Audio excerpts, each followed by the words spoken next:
Round 14 was the second 2014 meeting between Swan Districts and Claremont. 6 positions separated the two sides on the premiership ladder, but the Tigers' recent form indicated a much tighter contest in the making.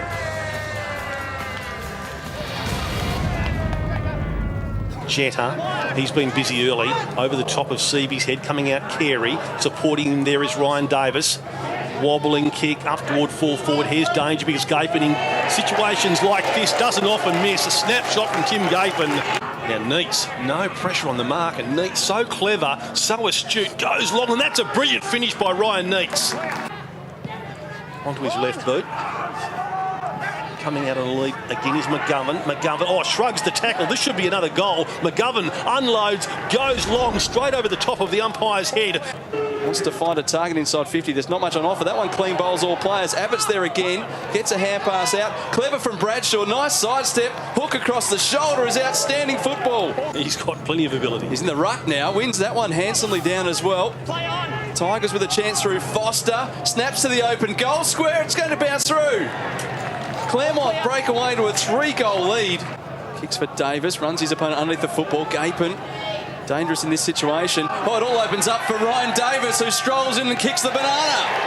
Landed with Orzell. Now Orzell stabbed the ball over the top of oncoming traffic. Look at Abbott.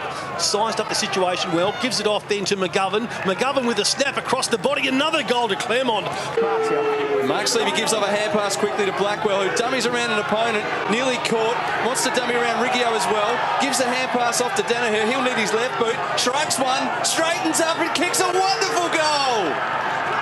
That kick had a little bit more carry than most people thought. Seaby goes to his knees. Handball knocked down by Bokhorst. Hand passes to the grass. Kind bounce for Tony Knott. The big man's got a long way to lean down, but he does pretty well. Gives it to Riggio. He gives it then to Gapin. Tim Gapin snaps the second inside 2.5 minutes. Sending it forward, the Tigers through Foster to the pocket. Getting back. Mark dropped by Hamp.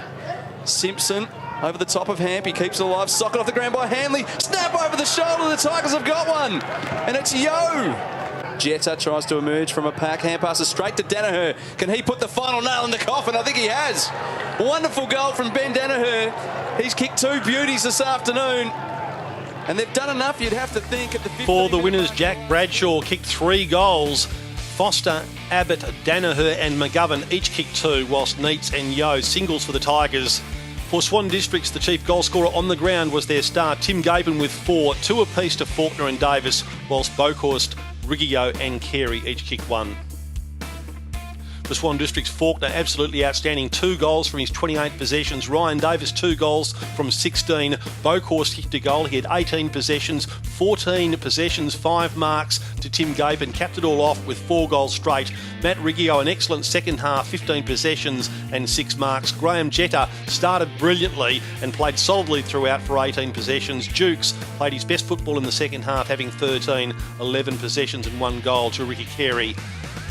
Whilst for Claremont, Jack Bradshaw with his 3 goals, 6 marks and 20 possessions was a star. So too was Ryan Neats. He had 23. Blackwell had 27 possessions. Foster, 2 goals, 20 possessions. Anton Hamp played at both ends of the ground, took 11 marks and had 14 possessions. 16 to Yao, an important goal as well. Matt Davies did very well, had 15 possessions, took 6 marks. And Ben Danaher, 2 goals, 15 possessions and 4 marks. At the end of the day, a massive imbalance as far as the kicks goes. 209 to 165 in favour of the Tigers. Swan District's a handful of handballs more. Certainly the air was dominated by the Tigers. They had 96 marks to 64. They dominated the hitouts 55 to 31. But other than that, Swan Districts were right in it. They had 1 more inside 50 and a couple more centre breaks. But at the end of the day, the Tigers ran out winners by 26 points. But they led all of the way in doing so. It was an impressive performance. They led by 12 at quarter time, by 19 at the half. They'd extended it to 23 points at 3/4 time, and in the end the margin was, as I said, 26 points. They kicked 15 goals, 797 to Swan District's 11-5, 71. Mitch, a tremendous, genuine 4-quarter effort. Give us your thoughts on the game. Yeah, it was really good. The boys fought out. They came back. We matched the pressure, and did well. The way you held them off was tremendous. Did you sense as a group that a win like this wasn't far away? Yeah, the last few weeks we've been in good form ourselves. And we thought, yeah, this is the one we got a really good chance. So. Individually, did it feel like a breakout game for yourself of sorts? No, not focused on individual stuff, just all team. I've got to ask though, the Derby, did you keep an eye on the scoreboard across the afternoon? You're playing across town? No, I wish I did, but no, I didn't have the chance. I think Brody would have had me if I was on my phone. And I believe it's your first win in the seniors as well, so it's your turn to get drenched. Yeah, so it's going to be real good, yeah. Go and enjoy it. Cheers, thanks, mate.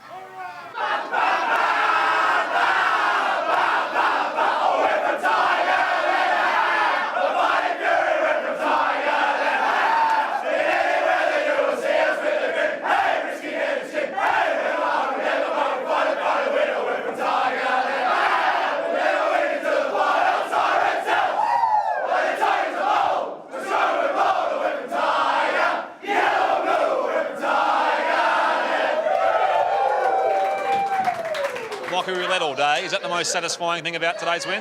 Yeah, look, we played 4 quarters, which we haven't done for a few weeks, probably since the Subiaco game. We've slipped for quarters and periods of time, so to carry out 4 quarters was really pleasing. And how mindful were you of Swan Districts and their tendency to come back from those sort of yeah, look, they're a really good side. They're not 10-2 or whatever they were for no reason. They've got a lot of players who can turn the game, and I thought that they tried hard, but to our guys' credit, we stuck at it and got the chocolates in the end. And the confidence for you guys around the contests, in one-on-one contest, and also just backing themselves with a few of those kicks. The ball use was very clean as well. Yeah, it probably was. It was probably the best we've used the ball for a long time. I think we're starting to get a little bit better chemistry with our forward line. We've obviously got some young talent down there, which is handy as well. So, lots of promising signs.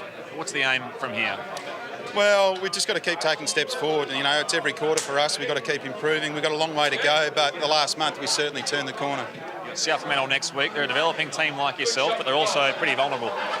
Oh, look, they're a good side, South. They've touched us up a couple of times this year. Look, absolutely unceremonious. They absolutely flogged us. So we've got a lot of work to do, and they've got a lot of dangerous players. So, with our guys, one win, is the start. It's certainly not anything we're satisfied with. Well done. Enjoy the win. Thank you. Cheers. Thanks. At Medibank Stadium, the Lions outlasted Peel Thunder, leading by 5 points at three-quarter time. They ran out winners by 26 points. Subi, 11 goals, 18, 84, defeated Peel Thunder 7-16, 58. Next week is round 15 and we head to the Claremont Showgrounds for our match of the day between Claremont and South Fremantle. We'll be live on air at 2 p.m.